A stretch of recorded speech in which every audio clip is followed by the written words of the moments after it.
ಕೇಂದ್ರ ಸರ್ಕಾರ ಏನು ನಿರ್ಣಯ ತೆಗೆದುಕೊಂಡಿದ್ದಾರೆ, ಮೊದಲನೇ ಬಾರಿ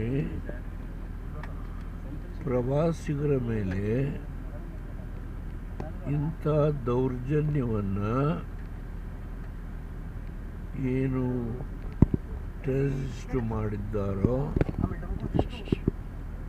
ಅದು ಪಾಕಿಸ್ತಾನದ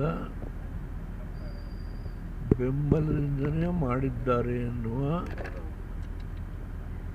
ಮಾಹಿತಿ ಕೇಂದ್ರ ಸರ್ಕಾರದ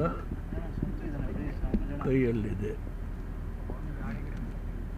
ಇಡೀ ರಾಷ್ಟ್ರ ಎಲ್ಲ 140 ಕೋಟಿ ಜನ ಈ ವಿಷಯದಲ್ಲಿ ಕೇಂದ್ರ ಸರ್ಕಾರ ನರೇಂದ್ರ ಮೋದಿಯವರ ನೇತೃತ್ವದಲ್ಲಿ ಏನು ಕ್ರಮ ತೆಗೆದುಕೊಳ್ತಾರೋ ಅದಕ್ಕೆ ಎಲ್ಲರೂ ಬೆಂಬಲ ಕೊಡ್ತೀವಿ ಅಂತೇಳಿ ವಿತ್ ಒನ್ ವಾಯ್ಸ್ ಹೇಳಿದ್ದಾರೆ. ಅದರಿಂದ ನಾನು ಒಬ್ಬ ಪ್ರಜೆ, ನಾನು ಕೂಡ ಹೇಳಿದ್ದೆ, ಪ್ರಧಾನಮಂತ್ರಿ ಅನ್ನೋದಿರಲಿ, ಪ್ರೈಮ್ ಮಿನಿಸ್ಟರ್ ಆಗಿ ಏನು ಮಾಡಿದೆ ಅದೆಲ್ಲ ಬಿಡ ಪ್ರಶ್ನೆ. ನಾನು ಒಂದು ರಾಜಕೀಯ ಪಕ್ಷದ NDA ಸಂಬಂಧ ಇಟ್ಕೊಂಡಿರುವ ಸಮಾಜವಾದಿ ಜನತಾ ಪಾರ್ಟಿಯ ಇವತ್ತು ಮುಖಂಡನಾಗಿ ಹೇಳ್ತೇನೆ.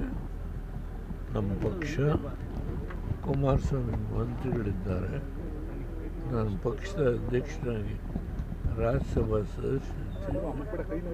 ನಮ್ಮ ಪಕ್ಷದ ಫ್ಲೋರ್ ಲೀಡರು ನಮ್ಮ ಕೋಲಾರದ ನಮ್ಮ MP ಇದ್ದಾರೆ, ಮಹೇಶ್ ಬಾಬು, ಅವರು ಫ್ಲೋರ್ ಲೀಡರ್. ಅದರಿಂದ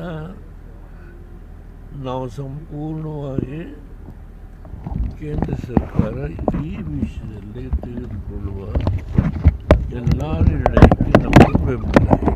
ಸರ್, ನೀವು ಮಾಜಿ ಪ್ರಧಾನಿ ಆಗಿದ್ದವರು, ಇಂಥ ಸಂದರ್ಭದಲ್ಲಿ ಪ್ರೈಮ್ ಮಿನಿಸ್ಟರ್ಗೆ ಏನಾದರೂ ಸಲಹೆಗಳನ್ನು ಅಥವಾ ಅವರೇನಾದರೂ ನಿಮ್ಗೆ ಕಾಲ್ ಮಾಡಿದಂಥದ್ದು ಆ ಥರದ್ದು ಏನಾದರೂ ಘಟನೆಗಳು? ಅವ್ರು ಏನು ನನಗೆ ಕಾಲ್ ಮಾಡಿಲ್ಲ. ಅವ್ರು ಕಾಲ್ ಮಾಡಬೇಕಾದ ಅವಶ್ಯಕ ಬಿದ್ದರೆ ನಾನೇ ನನ್ನ ಅಭಿಪ್ರಾಯವನ್ನು ಲಿಖಿತವಾಗಿಯೇ ತಿಳಿಸ್ತೇನೆ. ಹಲವಾರು ಕಾಗದಗಳನ್ನು ನಾನು ಪತ್ರಿಕೆಗೆ ರಿಲೀಸ್ ಮಾಡಲ್ಲ, ಅನೇಕ ವಿಷಯ ಬರೀತೇನೆ. ಯಾವ್ಯಾವ ಸಂದರ್ಭದಲ್ಲಿ ನನ್ನ ಭಾವನೆ ಏನು ಅನ್ನೋದನ್ನು ನಾನು ಪತ್ರದ ಮುಖೇನ ತಿಳಿಸ್ತೇನೆ. ಏಕೆಂದ್ರೆ ಫೋನಲ್ಲೊಂದು ಮಾತು ಹೇಳಿದರೆ ಆಗೋದಿಲ್ವ ಅಂದರೆ ಎಲ್ಲ ಪತ್ರದಲ್ಲೇ ಬರೀತೀವೋ ಅದಷ್ಟು ಫೋನಲ್ಲಿ ಮಾತಾಡೋಕ್ಕಾಗಲ್ಲ. ಹಲವಾರು ಕಾಗದ ಪತ್ರಗಳನ್ನು ಬರೆದಿದ್ದೇನೆ, ಮುಂದೂ ಬರೀತೇನೆ. ನನಗೇನು ಅನ್ನಿಸ್ತೋ ಅದನ್ನು ಹೇಳುವಾಗ ಯಾವುದೇ ಮನಸ್ಸಲ್ಲಿ ಆತಂಕ ಇಲ್ಲ. ಅವರ ನನ್ನ ಸಂಬಂಧ ಇವತ್ತು ನಾಳೆ ನಾಡಿದ್ದು ಅನ್ನೋ ಪ್ರಶ್ನೆ ಇಲ್ಲ. ನನ್ನ ರಾಜಕೀಯದ ಕೊನೆ ಘಟ್ಟದಲ್ಲಿ ನಾನೊಂದು ತೀರ್ಮಾನ ತಗೊಂಡಿದ್ದೇನೆ. ಸರ್, ಈಗ ಸಿಂಧೂ ನದಿ ನೀರನ್ನು ತಡೆ ಹಿಡಿದಿರ್ಬೋದು, ಇದೆಲ್ಲ ಉತ್ತಮ ಕ್ರಮ ಅಂತ. ಸರ್, ಈಗ ಯುದ್ಧ ಆಗಬೇಕು ಅನ್ನುವಂಥ ಚರ್ಚೆಗಳು ದೊಡ್ಡ ಮಟ್ಟದಲ್ಲಿ ಜನಮಾನಸದಲ್ಲಿದೆ. ಮಾಜಿ ಪ್ರಧಾನಿಗಳಾಗಿ ನೀವೇನು ಹೇಳ್ತೀರಾ ಸರ್? ಯುದ್ಧ ಮಾಡಬೇಕು ಅನ್ನೋ, ನೀವೆಷ್ಟು ಮಾಡ್ತಿದ್ರೋ, ಪ್ಲೀಸ್ ಹಿಯರ್ ಮೀ. ಯುದ್ಧ ಮಾಡಬೇಕು ಅನ್ನೋ ಸನ್ನಿವೇಶ ಹೇಗೆ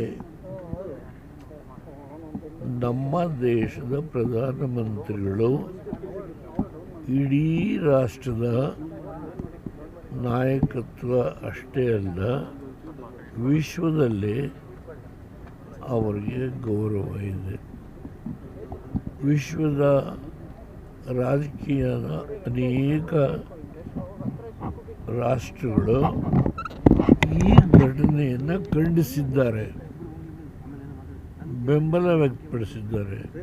ಅದರಲ್ಲಿ ಟ್ರಂಪ್ ಫಸ್ಟ್ ಟೈಮ್ ಮೊದಲೇ ರಿಯಾಕ್ಟ್ ಮಾಡಿದ್ದಾರೆ.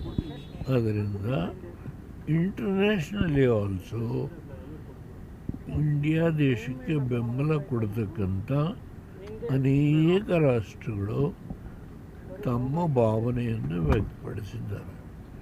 ಅದರಿಂದ ಮುಂದೆ ಏನಾಗಬಹುದು ಅನ್ನೋದ್ರ ಬಗ್ಗೆ ನಾನು ಈ ನಿಮಿಷದಲ್ಲಿ ಹೇಳಲಿಕ್ಕಾಗಲ್ಲ. ಪ್ರಧಾನಮಂತ್ರಿಗಳು ತೆಗೆದುಕೊಳ್ಳುವ ಆಯಾಯ ಸನ್ನಿವೇಶಕ್ಕೆ ತಕ್ಕಂತೆ ಈ ನಿರ್ಣಯ ತೆಗೆದುಕೊಳ್ತಾರೆ. ಅದಕ್ಕೆ ಇಡೀ ರಾಷ್ಟ್ರದ ಜನತೆ, ನಾನೊಬ್ಬ ಅಲ್ಲ, ಎಲ್ಲರೂ ವಿಶ್ವಾಸ ಇಟ್ಕೊಂಡಿದ್ದಾರೆ.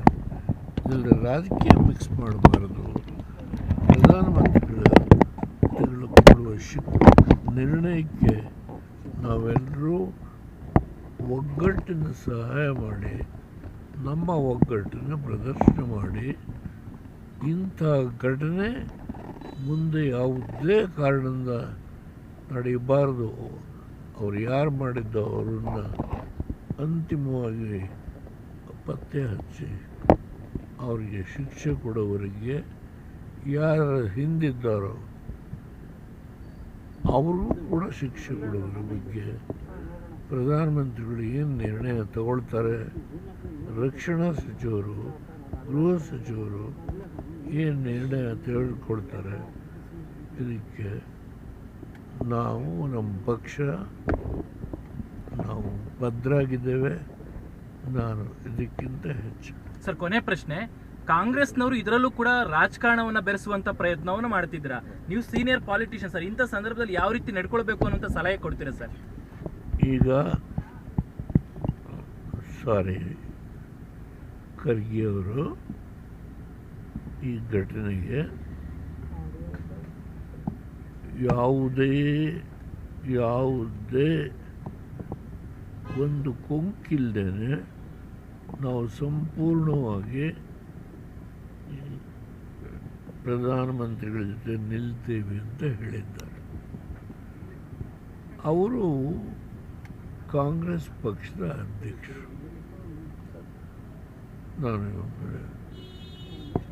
ಅವರೇನು ಹೇಳಿದ್ದಾರೆ, ಹಿರಿಯ ಮುಖಂಡರು ಅನುಮೋದನೆ ಹೇಳಿದ್ದಾರೆ. ಆದ್ದರಿಂದ ಕಾಂಗ್ರೆಸ್ನ ವರಿಷ್ಠರಾಗಿ ಅವರೇನು ಮಾತಾಡಿದ್ದಾರೆ ಅದಕ್ಕೆ ಬೆಲೆ ಹೆಚ್ಚು. ಅದಕ್ಕಿಂತ ಹೆಚ್ಚು ನಾನು ಏನು ಹೇಳಲಿಕ್ಕೆ ಹೋಗಲ್ಲ.